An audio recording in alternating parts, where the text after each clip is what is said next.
Muchas gracias por la invitación. Mi nombre es Maribel Plaza Tenorio. Yo soy médico internista, especialista en medicina vascular y máster en terapia anticoagulante. Trabajo en los hospitales San Vicente Fundación y Pablo Tobón Uribe de la ciudad de Medellín. Hoy les vengo a hablar de un tema muy importante en terapia anticoagulante y es en pacientes con enfermedad tromboembólica asociada a cáncer, cuándo seleccionar una heparina de bajo peso molecular o cuándo seleccionar un anticoagulante oral directo. Entonces, para eso empecemos con dos casos clínicos y vamos a ver que tenemos dos pacientes con el mismo evento tromboembólico, pero con escenarios muy diferentes de cáncer. Entonces, el primero es un hombre de 44 años con una adenocarcinoma de próstata acinar, un Gleason 4+5, sin hematuria ni síntomas obstructivos, que está en tratamiento, orquidectomía simple bilateral en quimio con doxitacel hace 4 meses y tiene una TBP iliofemoropoplia izquierda. Ahora, por otro lado, un hombre de 56 años con un carcinoma urotelial compromiso regional. Él lo tiene usted como internista en su hospitalización, una hospitalización prolongada en el posoperatorio de una exenteración pélvica radical que ha tenido varias complicaciones, está con nefrostomías bilaterales. Complicaciones como ventilación mecánica invasiva, estancia prolongada en UCE, desacondicionamiento, infecciones asociadas al ventilador, infecciones urinarias y adicionalmente con esas nefrostomías se ha tenido un problema que ha tenido hematuria recurrente, por lo tanto se había suspendido transitoriamente la tromboprofilaxis y el paciente dentro de su hospitalización hace una trombosis venosa profunda, femoropoplitea e infrapoplitea bilateral. Estuvo con un filtro de vena cava transitorio, se corrigió el sangrado por las nefrostomías y usted quiere pensar que anticoagulante. Entonces, el paciente de cáncer de próstata y por el otro lado, un hombre con una trombosis venosa profunda y un carcinoma uroterial que ha tenido este escenario clínico diferente. Sin duda, la enfermedad tromboembólica venosa es un problema frecuente en pacientes con cáncer y va a ser la segunda causa de muerte en los pacientes que tienen cáncer. El riesgo de tener enfermedad tromboembólica incrementa entre 7 a veces más en pacientes con cáncer comparado de los que no tienen cáncer. Entonces, el cáncer es totalmente prevalente en nuestra población y vamos a ver cómo en ellos, comparado con los pacientes que no tienen cáncer, tienen más riesgo de hacer un evento tromboembólico venoso. Y el cáncer está presente alrededor del 20% de los pacientes que han tenido un evento tromboembólico. Dichos pacientes tienen peores resultados de tal forma que van a tener casi 3 veces mayor riesgo de recurrencia, 2 veces mayor riesgo de sangrado mayor y 3 veces mayor riesgo de mortalidad. Ese riesgo de eventos tromboembólicos en los pacientes con cáncer no es un riesgo estático, va a ser dinámico alrededor de toda la historia natural del cáncer. Desde que el paciente se le hace el diagnóstico, digamos que incrementa si el paciente necesita una hospitalización asociada a su enfermedad oncológica, va a ser persistentemente elevado durante la quimioterapia, disminuye si el paciente ya está en remisión de su enfermedad oncológica y si el paciente tiene una recaída o tiene enfermedad metastásica o ya está al final de la vida con una enfermedad avanzada, vemos como el riesgo tromboembólico se va incrementando de forma progresiva y significativa. Entonces, cuando yo tengo un escenario como estos primeros dos casos clínicos, yo me pregunto cuáles son las características en cuanto a la evidencia disponible para yo seleccionar una heparina de bajo peso molecular o un anticoagulante oral directo. Con las heparinas para todos ya es muy claro que el estudio o la evidencia de que la heparina de bajo peso molecular está por encima de la warfarina viene derivada del estudio CLOT, que es un ensayo clínico controlado que me comparó dalteparina en dosis las primeras 4 semanas, 200 unidades por kilo, y a partir de la cuarta semana de 100 unidades, 150 unidades por kilo comparada con warfa, encontrando que la warfarina tenía menor tasa de recurrencia de eventos tromboembólicos comparado con las antagonistas de vitamina K y con una reducción significativa del sangrado. Por lo tanto, desde muchos años veníamos en los pacientes con enfermedad tromboembólica y cáncer utilizando heparina de bajo peso molecular. Y esto no era solamente con dalteparina, tenemos metaanálisis donde se evalúan otras heparinas de bajo peso molecular como la enoxaparina, con los resultados muy similares al estudio CLOT y por lo tanto era la terapia de elección por encima de utilizar antagonistas de la vitamina K como la warfarina en este escenario de pacientes. Y adicionalmente, las heparinas de bajo peso molecular reducían de forma significativa el sangrado. Pero como tenemos claro que ese riesgo tromboembólico va asociado a la actividad tumoral, los pacientes con cáncer deben tener anticoagulaciones extendidas, pero utilizar anticoagulantes parenterales por mucho tiempo, digamos que es claro que no va a permitir la adherencia a la terapia anticoagulante. Entonces vemos cómo estudios observacionales encontraron y de cohortes en seguimiento que solamente el 43% recibió heparina por más de 3 meses. Y cuando ya empezábamos a mirar el seguimiento un año, estábamos hablando que menos del 10% de la población continuaba con la heparina de bajo peso molecular, sumado a los costos y las limitaciones por las aplicaciones en pacientes que tienen bajo porcentaje de grasa y que les va a doler mucho más colocarse una heparina de bajo peso molecular. Entonces, estos inconvenientes ha hecho que sea un desafío muy importante de que usted seleccione terapia anticoagulante en este grupo de pacientes, especialmente por el riesgo de tromboembolia recurrente con el uso de heparina bajo peso molecular sigue siendo significativo, pues no se reduce de forma absoluta. El sangrado seguía siendo equiparable y las inyecciones subcutáneas son incómodas. Y por lo tanto, entonces empezaron a desarrollar después del 2017 los estudios que comparaban dalteparina o heparinas de bajo peso molecular con los anticoagulantes orales directos, de los cuales tenemos cuatro más importantes, que es el Hokusai VT, el Select-D, con Rivaroxaban, el Hokusai con Dabigatran y el Caravaggio con Apixaban. Como estos tres, Hokusai, Select-D y Caravaggio, son los más importantes de acuerdo a su metodología y los desenlaces que nos dieron para yo tomar decisiones para seleccionar una terapia por la otra, les voy a comparar los desenlaces y los tips en todos los estudios. Entonces, primero es que hay una cosa clara y es la definición de cáncer activo, que era muy similar a haber tenido un diagnóstico en los últimos 6 meses y estar con enfermedad detectada o bajo un tratamiento oncológico, y esto era muy común en los tres estudios. Importante es que los pacientes con cáncer hematológico que no estuvieran en remisión completa, digamos que podrían no hacer parte de los primeros estudios como en el Select-D y en el Hokusai. Tenían un seguimiento, todos eran ensayos clínicos controlados. Vemos como tanto el Hokusai para Dabigatran como el Caravaggio tenían más de 1000 pacientes y eran estudios multicéntricos. Importante es que los criterios de exclusión, miren cómo los pacientes que no tenían buena expectativa de vida, o sea, no tuvieran expectativa por encima de 3 meses para el Hokusai y por debajo pues que no fueran más de 6 meses para el Caravaggio, que era el de Apixaban, se excluían. Entonces estamos hablando de que ahí nos da luces de que si yo tengo un paciente al final de la vida que tiene un muy pobre pronóstico y estoy, digamos, en ese momento de paliativo y acompañando al final de la vida de mi paciente, probablemente el riesgo de sangrado es muy alto y no podemos extrapolar esta información a ese grupo de pacientes. Vimos que en cuanto al tipo de cáncer, era muy importante que el Caravaggio excluía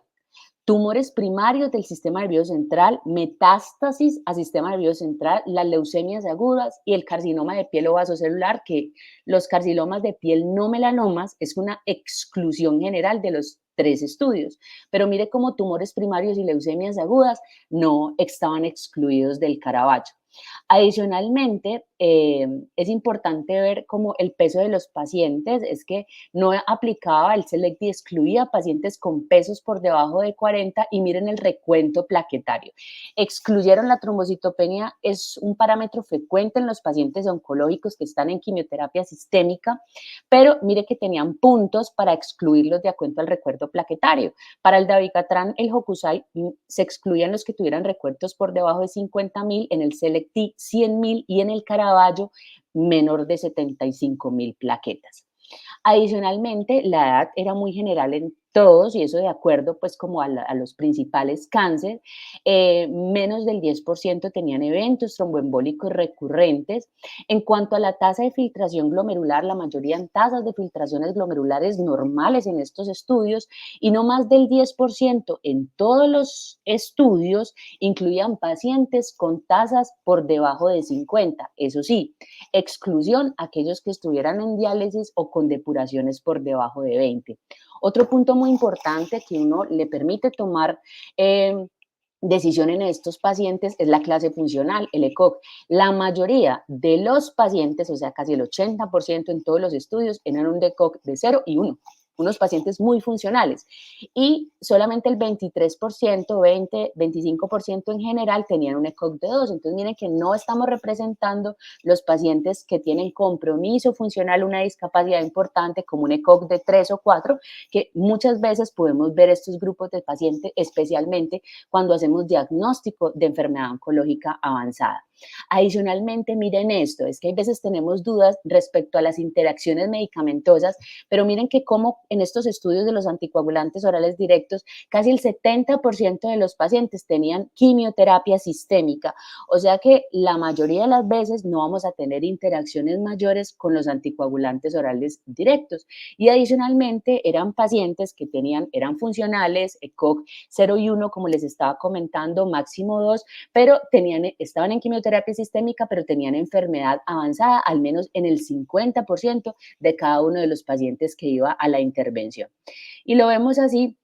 en cuanto a esa quimioterapia, es que miren que el 71% la tenía, más del 50% en todos los estudios, inclusive terapia blanco específico y terapia hormonal casi está en el 8%. Y eso es muy importante porque la mayoría de los tumores sólidos, gastrointestinales, pulmón, próstata, pues los vamos a ver representados en este paciente. En cuanto al tipo de cáncer, vemos como la mayoría eran tumores sólidos, casi el 85-90% de los pacientes para los tres anticoagulantes orales directos.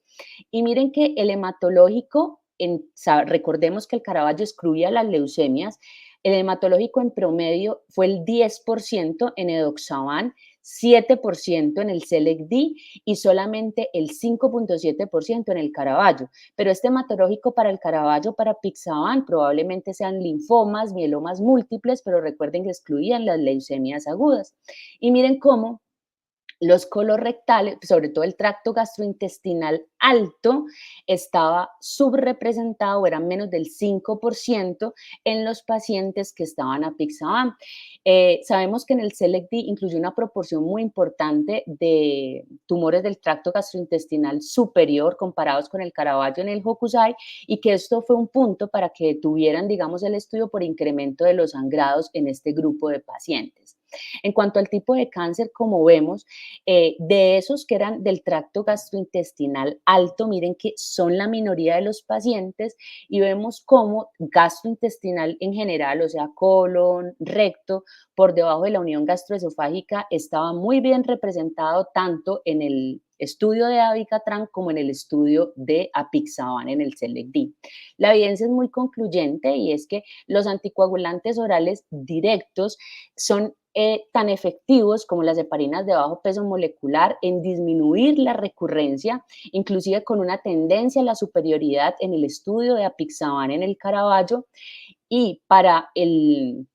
dabigatran y el rivaroxaban sí se incrementó en forma significativa las tasas de sangrado mayor y sangrado no mayor clínicamente significativo. En cambio, en el apixaban no hubo diferencia en las tasas de sangrado mayor y sí un incremento en las tasas de sangrado no mayor clínicamente relevante, pero no de sangrado mayor y no mortalidad por sangrado en el grupo de apixaban. Cuando vamos a ver los sangrados mayores en todos los, pues, especialmente en dabigatran y en rivaroxaban, son sangrados del tracto gastrointestinal, especialmente tracto gastrointestinal alto. Y en el Caravaggio, digamos que el tracto gastrointestinal, si bien fueron pocos, menores en comparado con las otras dos moléculas, las tasas del sangrado gastrointestinal, las que se presentaron fueron a expensas del tracto gastrointestinal alto, unión gastroesofágica.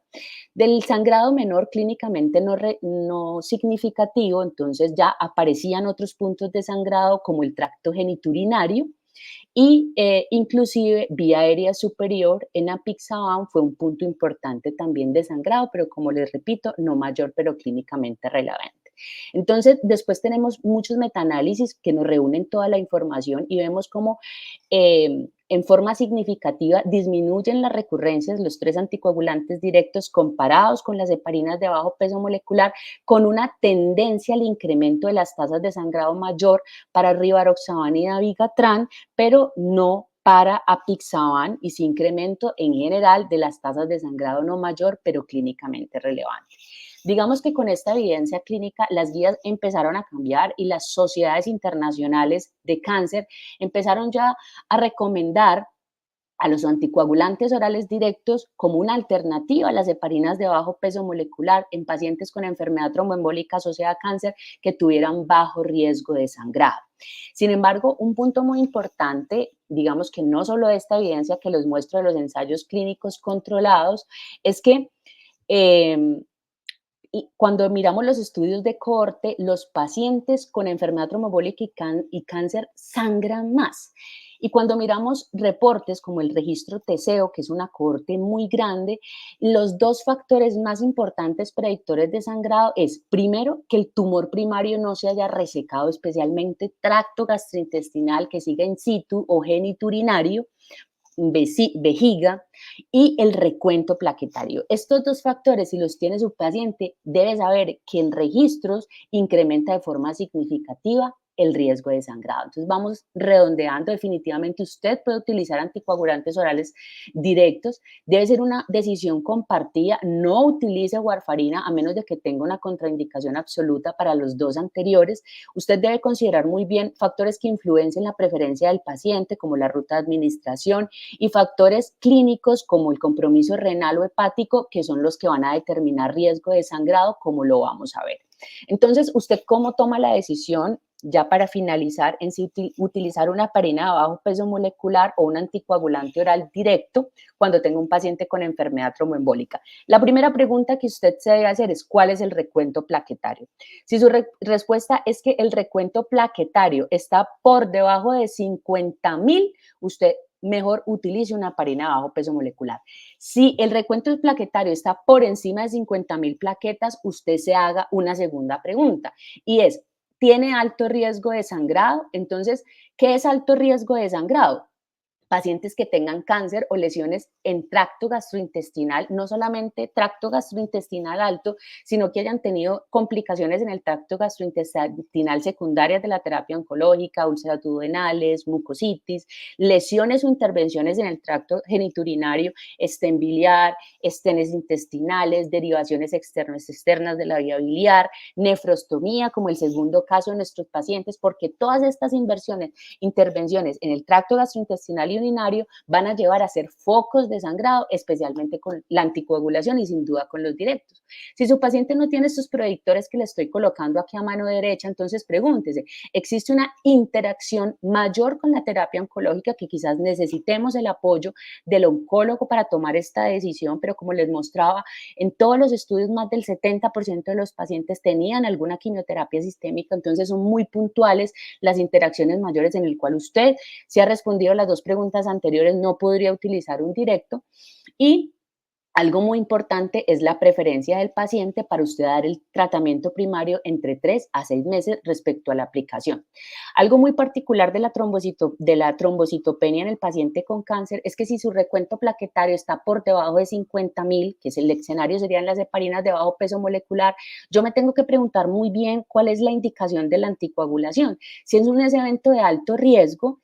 es que aquellos que hubieran tenido TEP o una TEP proximal menor de 4 semanas, la idea es tratar de anticoagular, y si es necesario hacer transfusiones de plaquetas, hacerlo. Si es un evento de bajo riesgo, y esto es muy importante porque usted no tiene afán de anticoagular, como un TEP subsegmentario aislado, una trombosis de más de 4 semanas que ya esté crónico, una TBP distal, una trombosis de miembro superior asociada a catéter, yo lo que tengo que mirar es cuál es el recuento plaquetario. Si está por debajo de 10,000, suspenda la anticoagulación sin problema, altísimo riesgo de sangrado intracerebral. Si está entre 25,000 a 50,000, doy dosis intermedias, y entre 10,000 y 25,000 podría dar dosis profilácticas y suspender. ¿Por qué? Porque más de 50,000 plaquetas es un rasgo hemostático y usted puede utilizar anticoagulación plena de forma tranquila, puede utilizar las dosis convencionales de heparina de bajo peso molecular. Entonces, en conclusión, para la selección del tratamiento, yo podría, como en el primer paciente que no tiene alto riesgo de sangrado, colocar un anticoagulante oral directo, y en el segundo, que tiene por el tipo de tumor intervención de la vía urinaria, y adicionalmente otros factores predictores, colocar una heparina de bajo peso molecular. Llévense esto, ¿cuándo heparinas de bajo peso molecular? El cáncer gastrointestinal o genitourinario no operado, trastornos potenciales en absorción, recepción intestinal, intolerancia a la dieta, que el paciente no tolere la vía oral, el cáncer genitourinario no operado también, las leucemias agudas, instrumentación reciente o permanente del tracto genitourinario gastrointestinal, interacciones irreconciliables, que como les dije son muy pocas, tumores del sistema nervioso central de alto riesgo, como el coriocarcinoma, melanoma y tumores del puente. Y en conclusión, la enfermedad tromboembólica venosa es un problema frecuente que complica el manejo de los pacientes con cáncer. Las heparinas de bajo peso molecular siguen siendo el estándar de tratamiento para los pacientes con alto riesgo de sangrado. Los anticoagulantes orales directos reducen de forma significativa las recurrencias, con incremento en las tasas de sangrado no mayor, pero clínicamente relevante. Entonces, es muy importante que usted realice una aproximación a la estimación de ese riesgo de sangrado con las variables que les expliqué al final y les regalé en ese flujograma, para que usted tome la mejor decisión en la selección, si es una heparina de bajo peso molecular o un anticoagulante oral directo. Muchas gracias.